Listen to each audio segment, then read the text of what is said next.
बच्चों आज हम लोग पढ़ेंगे क्लास 12 केमिस्ट्री में नया चैप्टर नंबर 5 जो सरफेस केमिस्ट्री है।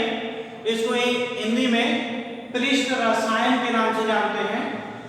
अब इसमें हम लोग को यहाँ पर देखेंगे एक लिखे हैं अधिशोषण या एडजॉर्प्शन।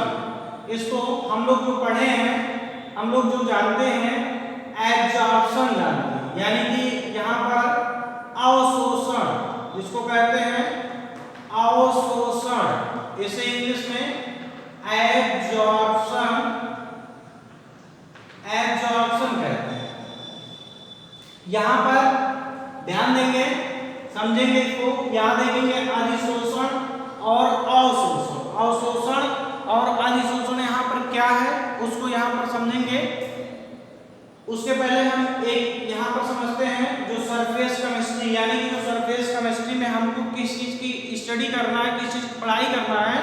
तो यहाँ पर मान लेते हैं यहाँ पर कोई सॉलिड है, सपोज करिए यहाँ पर कोई सॉलिड है। अब इस सॉलिड के ठीक ये देखेंगे, सॉलिड जो होगा, सॉलिड के जो सबसे ऊपरी परत है इसको हम क्या कहते हैं, इसको सतह कहते हैं, जो इंग्लिश में इसको सरफेस कहते हैं, सरफेस।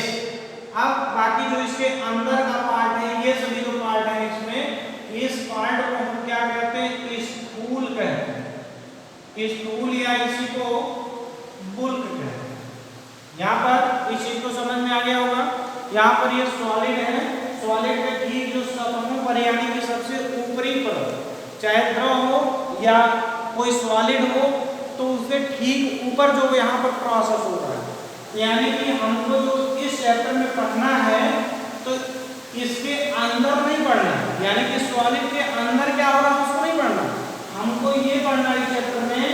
यहाँ पर देखेंगे ये जो सॉलिड के ठीक सतहों पर अर्थात उसके ऊपर जो है, इस लेयर के ऊपर क्या हो रहा है, तो उसी के बारे में, यानी कि यहाँ पर लिखे हैं सरफेस, यानी कि उसके सतहों पर, यानी कि यहाँ पर चैप्टर नंबर 5 सरफेस केमिस्ट्री में किसी सॉलिड हो या कोई द्रव हो तो ठीक उसके सतहों पर जो भौतिक अथवा रासायनिक क्रियाएं जो हो रहा है हम उसको अध्ययन करेंगे।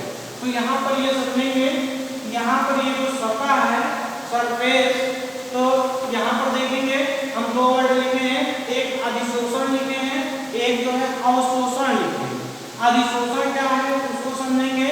मान लेते हैं कोई धूल या मिट्टी का कण या कोई, यहाँ पर देखेंगे कोई कण यहाँ पर जब एक ठीक इस सॉलिड के सतहों पर यहाँ पर एकत्रित हो जाता है, तो यहाँ पर वो क्या, यानी कोई भी धूल या मिट्टी का कण यहाँ पर इसके ठीक सॉलिड के सतहों पर जो एकत्रित हो जाता है, तो इसे हम क्या कहते हैं, अधिशोषण कहते हैं।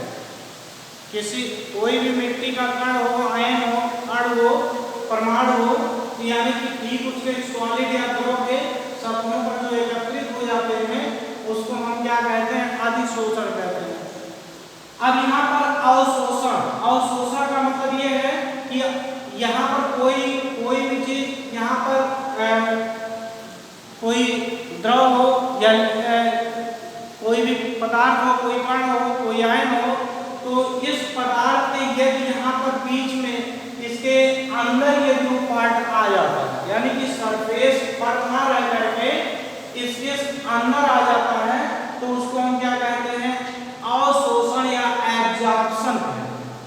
यहाँ पर यानी कि यहाँ पर ये जो सतहों पर ये प्रोसेस हो रहा है उसे हम अधिशोषण कहते हैं, और जो इसके स्टूल में, यानी कि जो चीज स्टूल में आकर के एकत्रित होता है उसे हम क्या कहेंगे, उसे हम यहाँ पे अवशोषण कहेंगे। जैसे इसको एग्जाम्पल के माध्यम से समझेंगे, यहाँ पर एग्जाम्पल के माध्यम से समझेंगे। वही चीज हम यहाँ पर लिखे, देखिए अधिशोषण सतही घटना है। अधिशोषण जो होता है वो पहली चीज यहाँ पर सतही घटना जो सरफेस के ऊपर ही होता है, यानी क्या होता है, नहीं होता है। दूसरी चीज क्या है, अणु स्पीशीज किसी ठोस या द्रव के स्थूल की अपेक्षा पृष्ठ सतह पर संचित होना अधिशोषण कहलाता है, यानी कि इसके ठीक सतहों पर कोई भी पदार्थ के कण या द्रव हो यहाँ पर एकत्रित होना ही क्या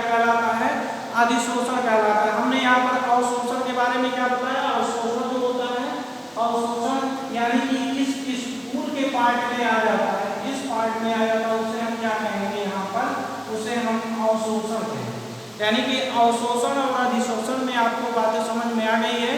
तो इस चैप्टर में जो हमको अध्ययन करना है, तो ठीक इस सरफेस पर जितनी भी प्रोसेस होगा, जितनी भी क्रिया होंगे, उसी का हम यहाँ पर अध्ययन करेंगे। अब यहाँ पर देखिए, इसी को हम और एग्जाम्पल्स के माध्यम से समझते हैं। यहाँ पर मान लेते हैं कोई, यहाँ समझेंगे, मान लेते हैं कोई यहाँ पर एक ठोस, यानी कि यहाँ पर ठोस गोला ले लेते हैं। इस ठोस गोले में यहाँ पर मान लेते हैं कोई गैस के अणु इस गोले के ठीक ऊपर क्या होते हैं, एकत्रित होते हैं, यानी कि ठीक इस सतहों पर क्या होते हैं, एकत्रित होते हैं।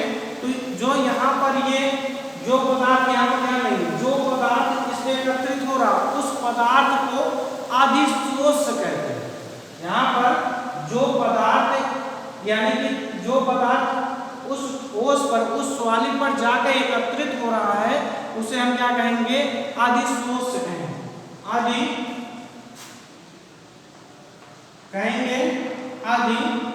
अधिशोष। और जिन सतहों पर हो रहा है, यहाँ पर जिन सतहों पर हो रहा है, उन सतहों को हम यहाँ पर क्या बोलेंगे, यहाँ पर वही चीज देखे लिखे हैं, वह पदार्थ जो पृष्ठ पर संचित होता है, यानी कि वह पदार्थ जो पृष्ठ पर, ये पृष्ठ पर संचित होता है, उसे क्या कहते हैं, अधिशोष कहते हैं। अधिशोष होता है, अधिशोष कहलाता है, तथा उसके पृष्ठ पर अधिशोषण होता है, यानी कि जो ये पृष्ठ है, इसको हम क्या कहते हैं, अधिशोषण। ये चीज याद रखिए।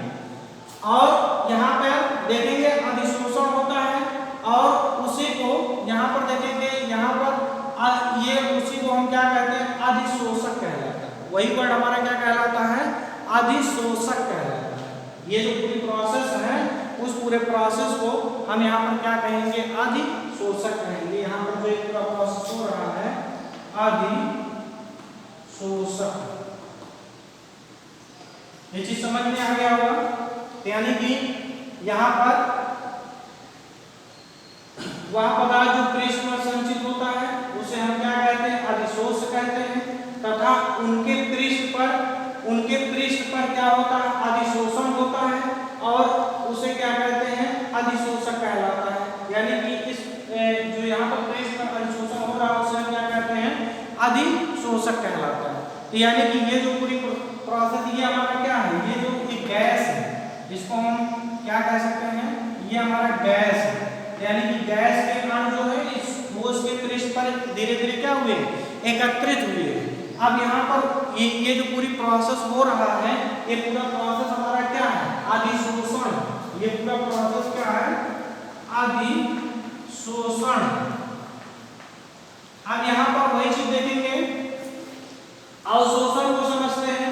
अवशोषण क्या होगा, यानी कि कोई भी यहाँ पर ठोस होगा, सॉलिड होगा, कुछ भी होगा, यहाँ पर मान लेते कोई ठोस है। अब यदि गैस के जो अणु हैं, गैस के अणु ठीक इसके सतहों पर ना होकर के, बल्कि यहाँ पर इसके स्पूल वाले पार्ट में होते हैं। यदि यहाँ पर गैस यहाँ पर स्पूल वाले पार्ट में जाकर एकत्रित होते हैं, यहाँ सब एकत्रित होते हैं, उसे हम क्या कहते हैं, अवशोषण कहते हैं। अवशोषण ये हो, जिसको यहाँ पर एब्जॉर्प्शन, जिसको हम क्या कहेंगे, एब्जॉर्प्शन। अब यहाँ पर देखेंगे, ये क्या है, अधिशोषण। अधिशोषण ठीक इस सॉलिड के ठीक सतहों पर होता है, और अवशोषण देखेंगे इसके स्पूल वाले पार्ट में होता है, इसको हम क्या कहेंगे, अवशोषण कहेंगे। इसको और एग्जाम्पल से समझते हैं, इसके अलावा और एग्जाम्पल से समझते हैं। मान लेते हैं एक यहाँ पर चाक का टुकड़ा है, सपोज करिए यहाँ पर हम एक चाक का टुकड़ा लिए हैं, यानी कि इस चाक के टुकड़े को यहाँ पर ये मान लेते हैं, ये चाक का टुकड़ा है। इस चाक के टुकड़े को एक स्याही से भरा हुआ, यहाँ पे मान लेते हैं ये हमारा पूरा स्याही में इसको भी करते हैं। ये क्या है, स्याही। स्याही या इसको इंग्लिश में डाई कह सकते हैं। ये डाई का मतलब एक कलर। यहाँ पर ये जो स्याही है, ये हमारा क्या है, ये हमारा चाक है। चाक,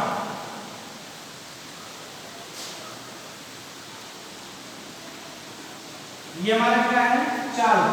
यानी कि इस चाल को जब इस स्याही में डिप करते हैं तो डिप करने के बाद देखेंगे ये चाक क्या हो जाता है इसके ऊपर, ये देखेंगे ये चाक पूरा किस कलर में हो जाता है, यानी कि स्याही कलर में, अर्थात ये नीला हो जाता है। यहाँ पर क्या होता है, नीला होता है, और नीला के साथ साथ में ये देखेंगे गीला भी होता है। ध्यान देंगे, नीला के साथ साथ में क्या होता है, गीला भी होता है। अब यहाँ पर बात ये समझना है, ये हमारा स्याही है। अब इस चाक के टुकड़े को यहाँ पर जो चाक था, यानी कि चाक पूरा हमारा क्या हो गया, नीला हो गया और एक गीला भी हो गया।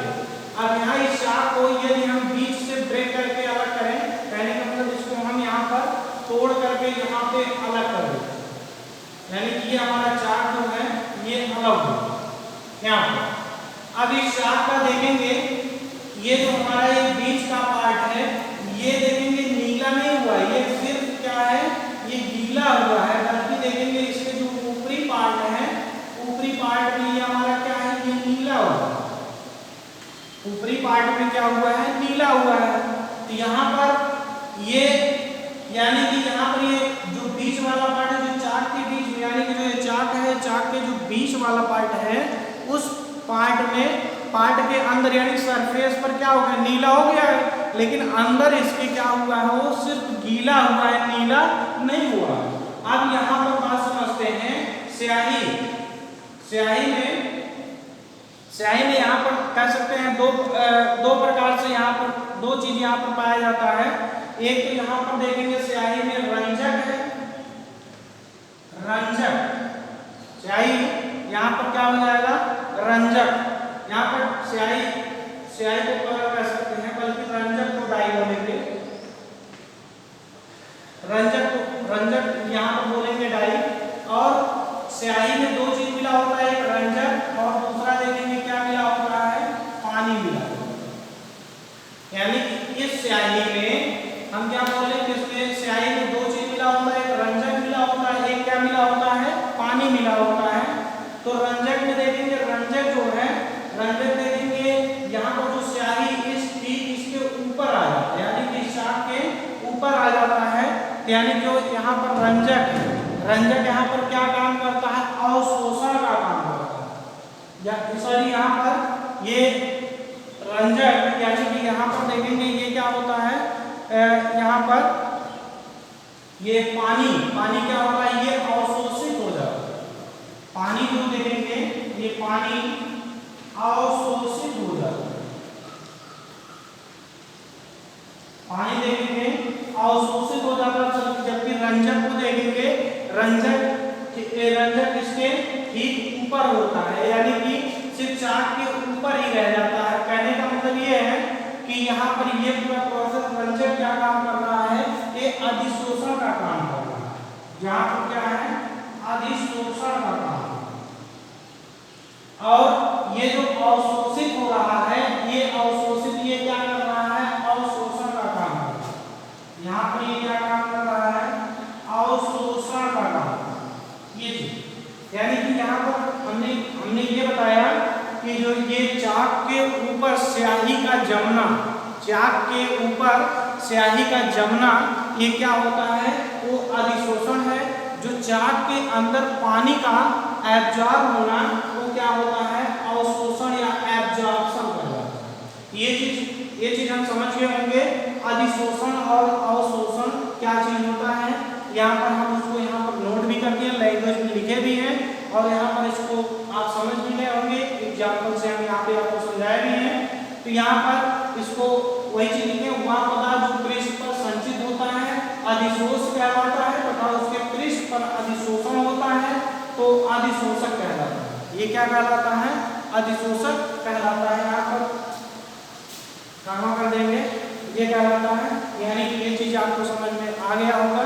यहाँ पर ये देखेंगे, यहाँ पर तो ये नीला हो रहा है, ये नीला जो नीला हो रहा है, ये हमारा क्या है, अधिशोषण है, जो पानी को एब्जॉर्ब कर रहा है। यहाँ पर ये क्या है, अवशोषण है। और भी एग्जाम्पल से समझ सकते हैं, जितने भी स्पंज होते हैं, स्पंज क्या काम करते हैं। सपोज करिए कोई स्पंज है, स्पंज के ठीक उसके सतहों पर जो धूल मिट्टी के कण ये अवजात हो वहाँ पर उसके सरफेस पर आ जाते हैं, जबकि उसके अंदर जो है जब पानी का वहाँ पर पानी को सोख लेना, यानी कि उसके अंदर चला जाना, सोख लेना, जो पानी अंदर जा रहा है वो क्या है, अवशोषण या एब्जॉर्प्शन कहलाता है।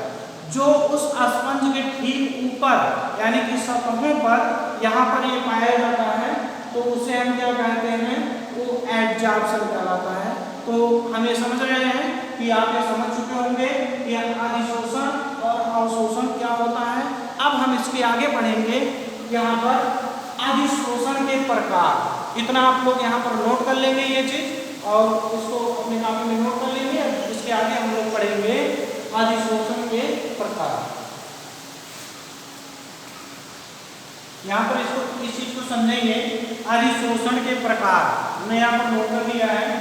अधिशोषण के प्रकार यहाँ पर दो प्रकार के होते हैं, दो प्रकार के होते हैं। नंबर 1 भौतिक अधिशोषण और नंबर 2 रासायनिक अधिशोषण।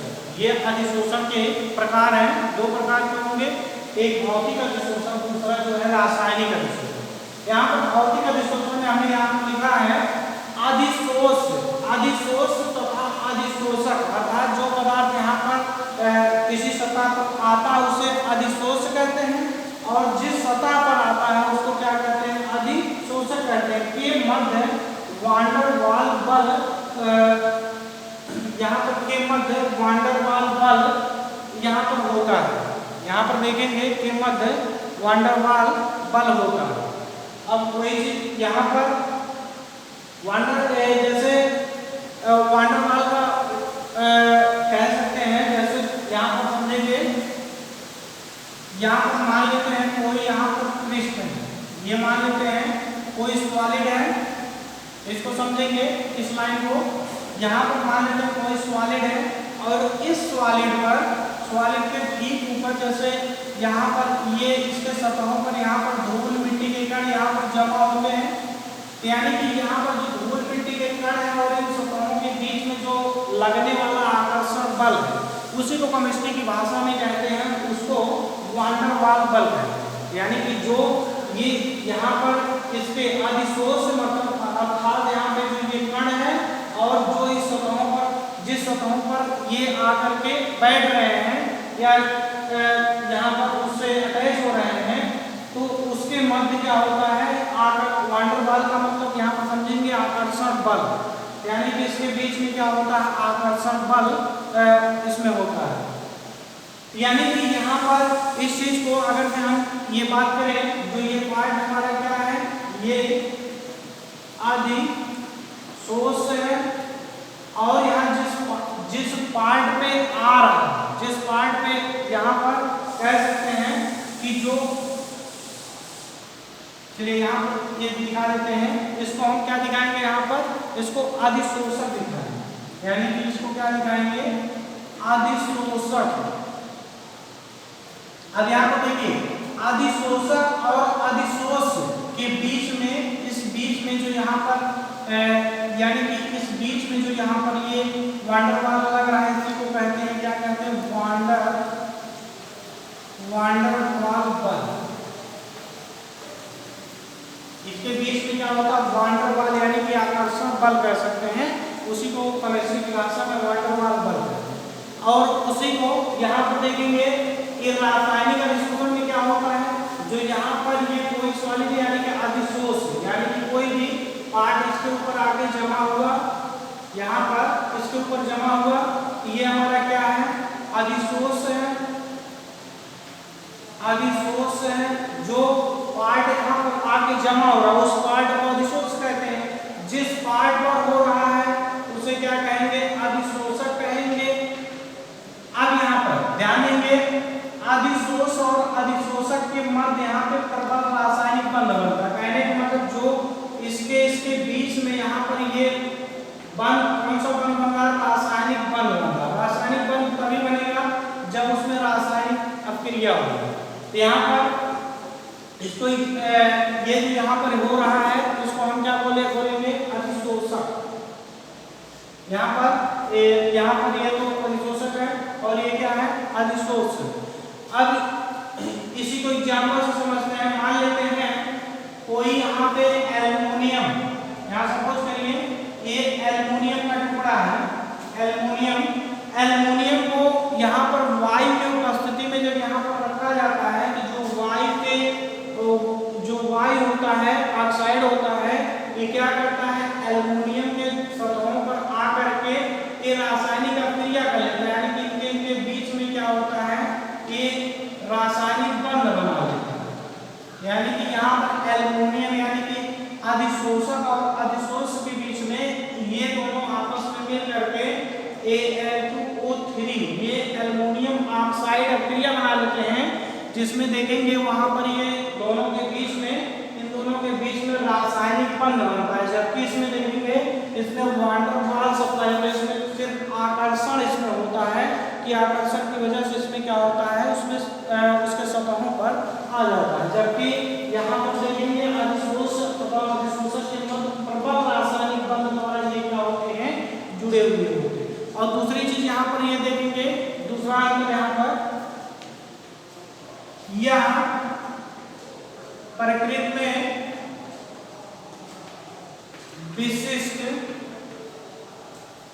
यहाँ पर ये प्रकृति में विशिष्ट को इंग्लिश में स्पेसिफिक कहते हैं नहीं होता। और ये देखेंगे सेकंड पार्ट में यहाँ पर ये देखेंगे यह प्रकृति में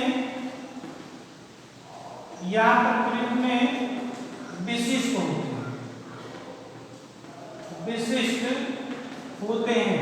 इसको समझेंगे। यहाँ पर लिखे विशिष्ट नहीं होते हैं और ये लिखे हैं विशिष्ट होते हैं। अब इस एग्जाम्पल से समझते हैं जो हमने ठीक इसके ऊपर एग्जाम्पल दिया है। यहाँ पर एक विशिष्ट यानी कहने का मतलब यहाँ पर ये जैसे मान लेते हैं कोई कार है कोई गाड़ी है तो उसके ऊपर धूल मिट्टी का कण यदि उसमें आकर के उसके ऊपर एकत्रित उस सरफेस पर क्या हो रहा है एकत्रित हो रहा है, यानी कोई भी कार हो या गाड़ी हो उसके ऊपर धूल मिट्टी के कण क्या होते हैं धीरे धीरे एकत्रित होते रहते हैं और यदि हम उसको कपड़े से यदि उसको साफ करें तो पूरा क्या होता है साफ हो जाता है। यानी कि उसी को ये क्या होते हैं ये विशिष्ट नहीं होते हैं।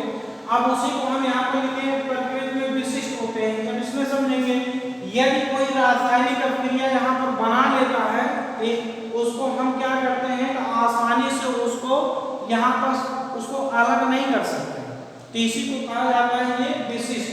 जैसे यहाँ पर बात करें कि कुछ बच्चे ऐसे होते हैं जिनको खाने में कुछ पसंद होता है कि यही खाना मिलेगा वही हम खाएंगे। किसी बच्चे को कुछ भी मिल जाए वो सब कुछ खा लेगा, उसमें कोई दिक्कत नहीं है। लेकिन कुछ बच्चे ऐसे होते हैं कि उनको जब उनके पसंद का ही भोजन मिलता है तभी वो करते हैं। तो यहाँ पर वही चीज है, ये इसमें क्या होता है ये विशिष्ट नहीं होते हैं, जबकि ये क्या होते हैं विशिष्ट होते हैं।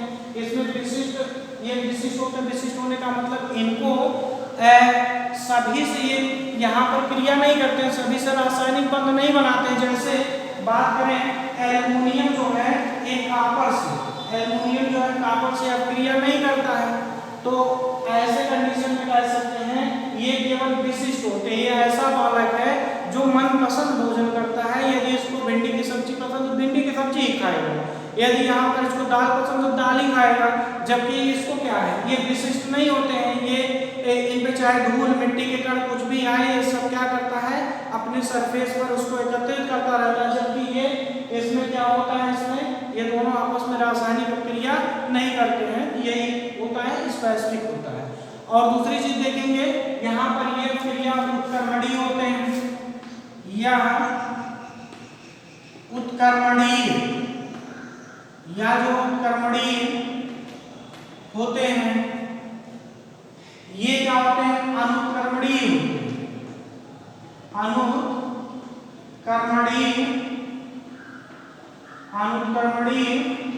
होते हैं। इस बात को समझेंगे। ये देखेंगे उत्क्रमणीय होते हैं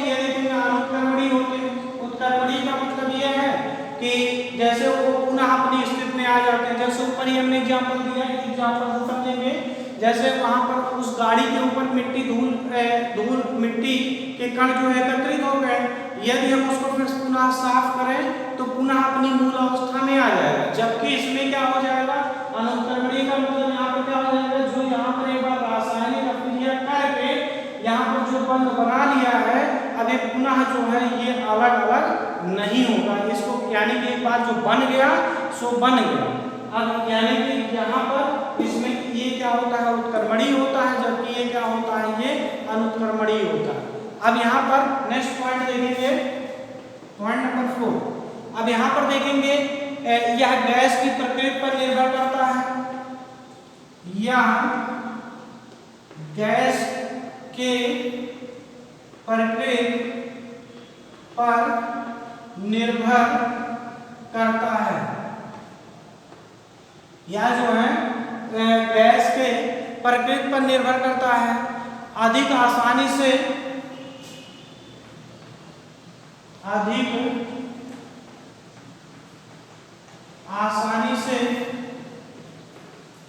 यहाँ पर ये अधिक आसानी से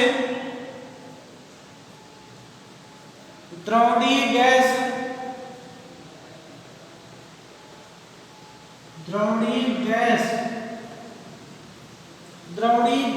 कह सकते हैं, द्रवणीय गैस सहजता से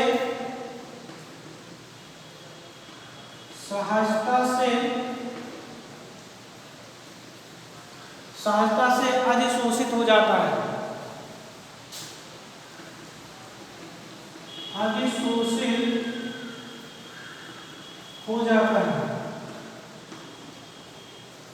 यहाँ पर ये देखेंगे और इसमें देखेंगे या गैस की प्रकृति पर, इसमें या गैस की प्रकृति पर या भी जो है निर्भर करता है गैस की प्रकृति पर। यहाँ पर ये जो देखेंगे ये भी क्या करेगा, ये गैस की प्रकृति पर निर्भर करता है, कह सकते हैं यह भी गैस की प्रकृति पर निर्भर करता है। ये प्रॉपर्टी लगभग देखेंगे दोनों में मिलेगा। तो गैस जो कह सकते हैं वे गैस जो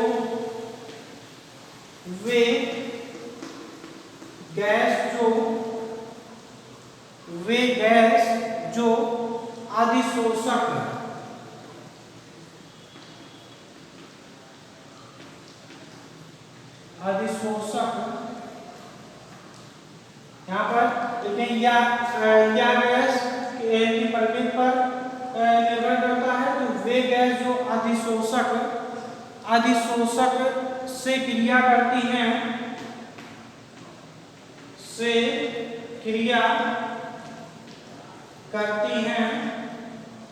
अधिशोषक यहाँ पर समझ रहे होंगे, अधिशोषक से क्रिया करती हैं तो रासायनिक अधिशोषक दर्शाता है, रासायनिक अधिशोषक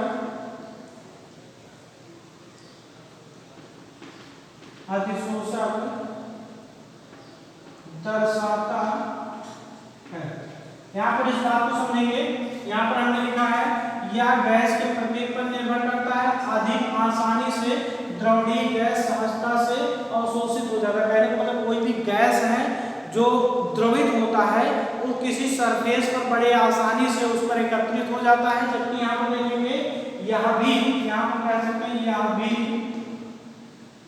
यह भी गैस की प्रकृति पर निर्भर करता है।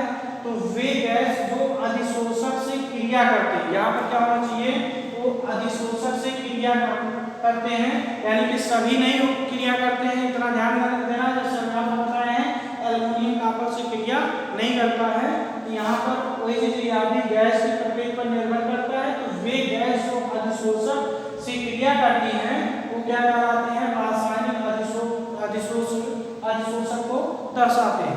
यानी कि यहाँ पर तो ये ऐसे गैस जो यहाँ पर अधिशोषक से क्रिया करते हैं वे रासायनिक अधिशोषक को ही दर्शाएंगे, ये चीज इसमें होता है। अब आगे देखेंगे यहाँ पर नंबर 5 यहाँ पर है, या अधिशोषक की एंथैल्पी, या अधिशोषक की एंथैल्पी। एंथैल्पी का मतलब यहाँ पर ऊर्जा से मतलब है। एंथैल्पी, एंथैल्पी जो होता है यहाँ पर 20 से 40 मान सकते हैं, 20 से 40,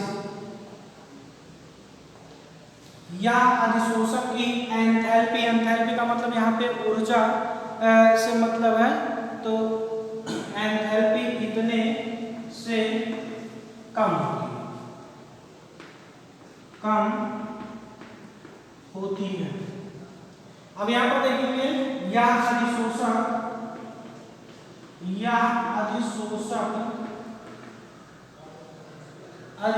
की एंथैल्पी, अधिशोषक की एंथैल्पी यहाँ पर हो जाएगा 40 से 240 कह सकते हैं, से अधिक होती है। यहाँ पर देखेंगे ये से कम होता है, यानी कि 40 से यहाँ पर कम होगा, तो ये कह सकते हैं से उच्च होता है।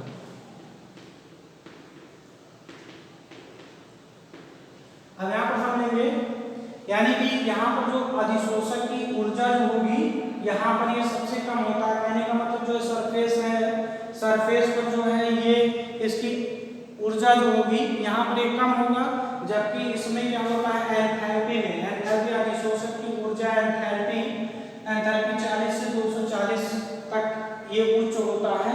ये जितना अधिक होगा उतनी ही अधिक यहाँ पर रासायनिक क्रिया होगा। तो ये चीज इतना नोट करेंगे। यहाँ पर हम इसको मिटा देते हैं इस पॉइंट को।